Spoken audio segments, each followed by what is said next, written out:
नमस्कार, मैं हूं जयशंकर सुमन। आप देख रहे हैं इंडिया न्यूज चैनल। आज हम नरेश शास्त्री जो कर्मचारियों की लड़ाई लड़ते आ रहे हैं, लेकिन इनसे एक ज्वलनशील मुद्दे पर बात करेंगे और इनको भी एक बार झकझोरने का प्रयास करेंगे। नरेश शास्त्री जी, आपका इंडिया न्यूज में स्वागत है। मैं आपसे जो सवाल कर रहा हूँ कि आप कर्मचारियों की लड़ाई लड़ते हैं, लेकिन इस बार आप उस लड़ाई को भूल गए। शायद जो 1 लाख कर्मचारी हरियाणा में है, जिसको 5 साल 6 साल 7 साल पहले नगर निगम में भर्ती किया गया था पूरे हरियाणा में, और जिसको आज उसकी वेतन आधे घटाकर उसको कौशल योजना के तहत जबरन उसको रखा गया। आपने विरोध क्यों नहीं किया?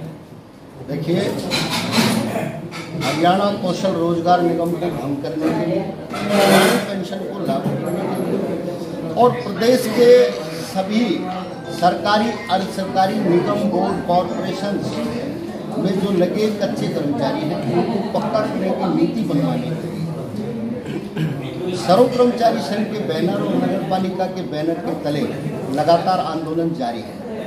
पीछे हमने अक्टूबर 2022 में 11 दिन की हड़ताल की, लेकिन अभी सरकार पीछे हटने को तैयार नहीं है। इसलिए हमने दोबारा से 27 मार्च से कर्मचारी की हड़ताल शुरू की है।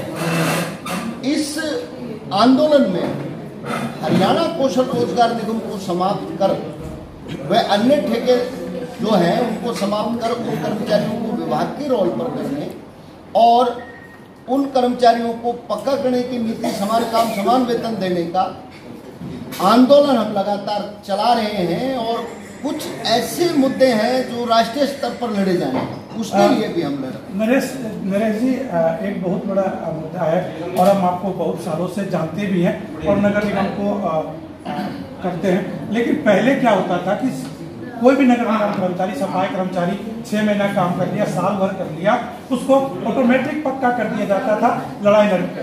तो अब क्यों नहीं हुआ? दरअसल सरकार जो है, पहले जो सरकारें थी, जो हमारे देश के संविधान की मूल भावना है, वो भावना है कि हमारा देश कल्याणकारी राज्य हो संविधान के अनुसार। और जो महकमों का निर्माण किया गया था, उसके पीछे ये उद्देश्य था संवैधान तौर पर कि आम जनता को तमाम प्रकार की जो उनकी जरूरतें हैं उनको पूरा करने के लिए सुविधाएं प्रदान करेंगे। लेकिन अब सरकार उन महकमों को बंद कर रही है, लोगों को पक्का रोजगार देने के बजाय कच्चा रोजगार दे रही है, जिसका हरियाणा कौशल रोजगार निगम भी एक उदाहरण है। सरकार अब मुनाफे के लिए सरकार चला रही है, जनता को जन सुविधाएं देने के लिए और जनता के जो अहम मुद्दे हैं उनको निपटान करने के लिए नहीं चला रही है। आप देख सकते हो देश के अंदर क्या हाल। आप ये बताइए नरेश जी कि नगर निगम लास्ट कौन सा साल में और कितने प्रयास के बाद कर्मचारी पक्के किए गए थे? देखिए, लगातार हम पीछे 2009 से 2014 तक लड़ करके हमने रेगुलर नीति बनवाई थी करने की कर्मचारियों को। उसमें लगभग 1850 सफाई के, सीवर के, ट्यूबवेल ऑपरेटर, माली, बेलदार, तृतीय श्रेणी के, चतुर्थ श्रेणी के कर्मचारी पक्के हुए नगर निगम फरीदाबाद में अगस्त 2014 में। उसके बाद पक्के नहीं हुए। निश्चित तौर पर हमारी लड़ाई है। यहाँ फरीदाबाद में केवल हरियाणा कौशल रोजगार निगम का फरीदाबाद या हरियाणा में मुद्दा नहीं है। हरियाणा में पिछले 30 सालों से जो दैनिक वेतन भोगी, उस टाइम पर एक सरकार की नीति होती थी मस्टॉल पर कर्मचारी लगाने की, अब सरकार ने खत्म कर दी। अब उन तमाम कामों को आउटसोर्स कर दिया। आउटसोर्स पॉलिसी सरकार ने बनाई थी, अब उससे भी सरकार आगे निकल गई। अब सरकार ने तमाम कार्यों को पूर्ण रूप से निजी हाथों में दे दिया, जिसका नाम work outsource, operational and maintenance का जैसे नाम है। इस तरीके के नाम देकर के कर्मचारियों को बिल्कुल पक्का होने से और सरकारी कर्मचारी का जो अधिकार था उसको समाप्त कर दिया। नहीं, एक प्रश्न और है कि जब जो 5 साल 6 साल से जो कर्मचारी काम कर रहे थे, जिसकी सैलरी ठीक ठाक हो गई थी, हर साल बढ़ती हुई थी, लेकिन उसने केस भी लड़ा, हाई कोर्ट में भी गया वो, तो उसके बावजूद भी अधिकारियों के दबाव कहिए या उसको रोजगार की जरूरत कहिए तो वो कौशल में चले गए। तो ऐसे आपने विरोध क्यों नहीं किया था उसमें? विरोध हमारा आज भी है, पहले भी है।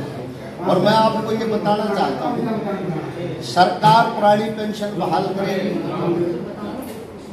हरियाणा कौशल रोजगार निगम को खत्म करेगी, कच्चे कर्मचारियों को पक्का करेगी, यानी कि किसान, मजदूर, कर्मचारी, आम जनता के हित में काम करेगी तो पुनर्वर्ती सरकार की सत्ता में होगी, नहीं करेगी तो निश्चित तौर पर नहीं होगी। और मैं ये कहना चाहता हूँ, जो भी राजनीतिक पार्टी दोबारा सत्ता में आएगी उसके सामने भी हमारा ये स्टैंड रहेगा कि अगर इन नीतियों को खत्म नहीं किया तो निश्चित तौर पर सर्व कर्मचारी संघ हरियाणा और नगर पालिका कर्मचारी संघ हरियाणा लड़ेगा। तो ये है नरेश शास्त्री जो खुलेआम सरकार को धमकी दे रहे हैं और कह रहे हैं कि अगर कौशल योजनाओं के तहत जो भर्ती हुए उसे पक्का नहीं किए गए, कौशल योजना को समाप्त नहीं किया गया, या ये भी कह रहे हैं कि पूरे हरियाणा में लाखों कर्मचारी हैं जो कौशल के तहत काम कर रहे हैं और जो भी सरकार बनेगी, जो भी सत्ता में आना चाहता है वो इसको वादा करे और सभी कर्मचारियों को पक्का करेगा, उसको बहुमत हम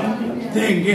अब देखना यह है कि इस कौशल योजना के तहत कर्मचारियों को खत्म करके पक्का करते हैं या नहीं, या कोई दूसरा पार्टी, विपक्ष पार्टी इस मुद्दे को भुनाने में कामयाब होता है या नहीं, ये तो वक्त ही बताएगा। आप देख रहे हैं हिट इंडिया न्यूज़।